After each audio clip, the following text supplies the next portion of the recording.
Assalamualaikum warahmatullahi wabarakatuh. Perkenalkan kami dari kelompok Wacistik dari kelompok 4 yang beranggotakan 4 orang. Saya Arya Dalismana dan ada teman saya Alif Babdi Kuncara.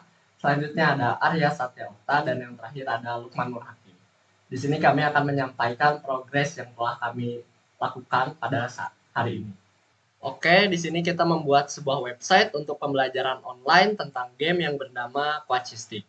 Lebih jelasnya, website Quacistic adalah website yang berisi course online yang dikhususkan untuk para gamer yang ingin menjadi pro player dan meningkatkan skill mereka. Bahkan sangat cocok bagi orang yang ingin belajar menjadi gamer. Website akan menyediakan video pembelajaran yang telah dibuat oleh mentor atau gamer-gamer profesional yang ahli di bidangnya. Website ini bertujuan untuk membantu para gamer yang kebingungan tentang jalan untuk menjadi seorang pro player atau orang yang ingin memulai karir sebagai gamer profesional. Selanjutnya ada use case dari sistem Quacistic. Di sini ada dua aktor. Yang pertama ada gamer dan instruktur. Gamer dan instruktur ini adalah turunan dari aktor user. User bisa melihat homepage, registrasi, login, include logout, dan yang terakhir mengelola biodata. Di sini gamers bisa melakukan lihat course, melakukan konfirmasi pembayaran, menampilkan dashboard user, check out course, dan yang terakhir mengakses course. Yang terakhir ada instruktur, dia bisa mengelola data course dan melihat revenue. Selanjutnya ada kelas diagram yang telah dibuat dari use case yang telah ada. Di sini ada kelas gamers dan instruktur. Gamers dan instruktur adalah turunan dari user dan transaksi dan kelas course memiliki relasi komposisi. Lalu transaksi dan course ini memiliki relasi agregasi dan yang terakhir ada aset course memiliki relasi komposisi. Selanjutnya kita akan menyampaikan tentang demo progress. Nah, demo progress di sini kita akan menyampaikan tentang apa saja yang telah kami kerjakan. Yang pertama, kita akan menjelaskan tentang user interface yang telah kami desain. Nah, di sini ada home page, kemudian ada detail course, login page, register page, dan tentang dashboard dari gamers. Untuk lebih jelasnya, pada homepage terdapat navbar yang berisi tentang logo, menu, search bar, button login dan register, yang kemudian ada section hero yang terdapat CTA button, kemudian ada section tentang kategori game yang kami tawarkan, kemudian ada section tentang kelas yang kami rekomendasikan, kemudian ada section tentang FAQ, tentang pertanyaan di Quacistic, lalu ada section untuk ajakan daftar pada website kami. Dan terakhir, ada footer yang berisi tentang our games, main menu, sosial media dari kami, dan bantuan. Kemudian ada detail course. Di sini terdapat banner yang menandakan bahwa course ini berbayar atau premium. Kemudian ada judul dari course tersebut, ada deskripsi singkat dari course. Di sini menandakan member yang telah melakukan enroll. Di sini ada tingkatan, kemudian ada konsultasi atau benefit yang didapatkan dari course ini. Pada section selanjutnya terdapat trailer cards dan terdapat spoiler tentang sedikit apa saja yang akan dipelajari di kelas tersebut. Di bawahnya terdapat deskripsi tentang kelas, kemudian listen ini tentang apa saja yang akan dipelajari, review ini review dari gamers yang sudah mengambil, kemudian ada rekomendasi kelas yang lain, dan di atas footer terdapat section untuk instruktur atau profile dari instruktur yang membuat course. Di sini sama saja baik di Dagos, hanya saja di sini navbarnya berbeda, yaitu ketika user sudah melakukan login. Di sini akan mengeget nama dari user yang sedang login. Selanjutnya ada register page. Di sini kita menginginkan data seperti nama lengkap, nomor telepon, email, dan password.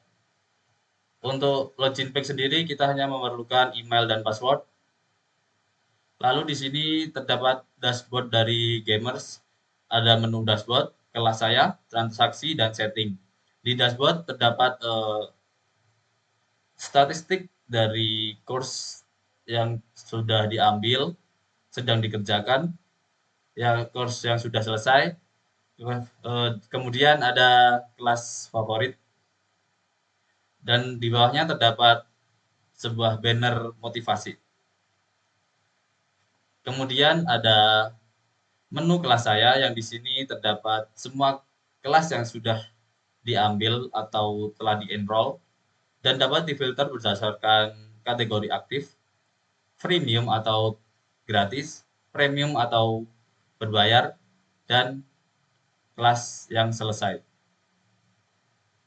Kemudian ada riwayat transaksi. Di sini masih belum jadi dikarenakan kita masih bingung secara tampilannya bagaimana. Nanti pada gambarannya bakal ada tabel yang menandakan kayak status transaksi dan lain-lain. Oke, selanjutnya saya akan menjelaskan tentang database. Jadi di sini kita menggunakan NoSQL dengan MongoDB. Jadi di MongoDB ini kita tidak menggunakan tabel tapi dengan menggunakan objek. Jadi di sini ada database admin yang berisi ada nama admin, password, atribut, kemudian ada email. Kemudian di sini ada database course yang berisi title, thumbnail, description, register, about, instructor, ID. Kemudian di database gamers kita ada atribut nama, email, password, umur, nomor telepon, jenis kelamin, dan game yang tertarik atau interest game, dan ada owned course. Selanjutnya di database instructor ada atribut atau field nama, email, password, nomor telepon, nomor rekening ini buat transaksi, kemudian ada umur, jenis kelamin, dan ada resume. Kemudian di transaction, di database transaction ada ID gamers yang diambil dari gamers, ada ID course yang diambil dari course, ada total, dan ada status pembayaran. Oke, di sini saya akan menyampaikan progres yang telah diimplementasikan ke codingan. Di sini untuk frontend sendiri kita menggunakan React dan stylingnya menggunakan Tailwind CSS. Lalu untuk backendnya kita menggunakan Express.js. Oke, di sini kita telah berhasil mengimplementasi 3 page, yaitu landing page, sampai dengan footer, lalu ada login page, dan ada register page. Oke, di register page sendiri, di proses backend-nya, pertama-tama kita akan membutuhkan input dari front-end berupa nama, nomor telepon, email, dan password. Lalu kita lakukan sedikit validasi. Jika nama atau nomor telepon atau password ini kosong, maka akan mereturn semua field tersebut harus diisi. Lalu setelah validasi itu berhasil dilewati, kita akan melakukan pengecekan,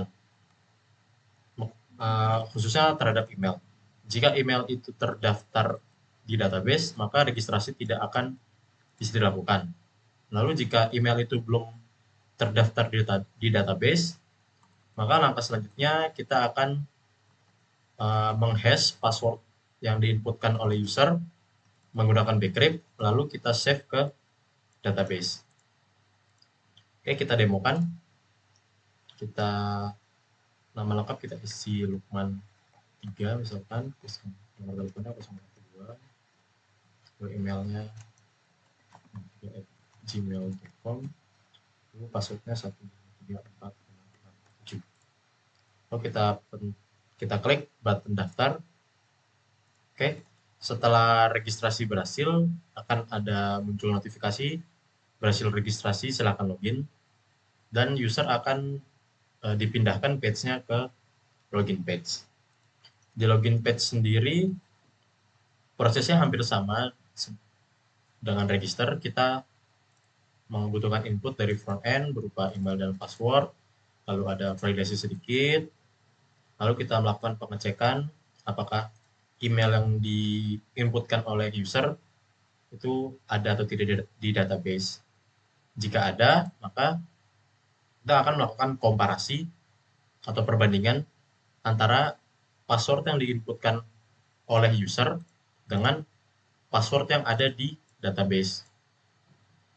Lalu jika tidak sama, maka akan mereturn warning atau error login failed, credential incorrect.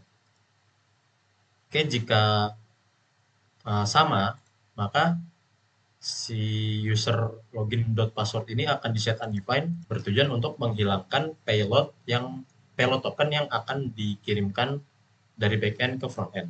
Lalu tokennya sendiri akan dikirim melalui cookie kepada frontend dengan nama auth-token, lalu payloadnya. Payloadnya ini berisi email dan password dan nomor telepon. Oke, kita coba.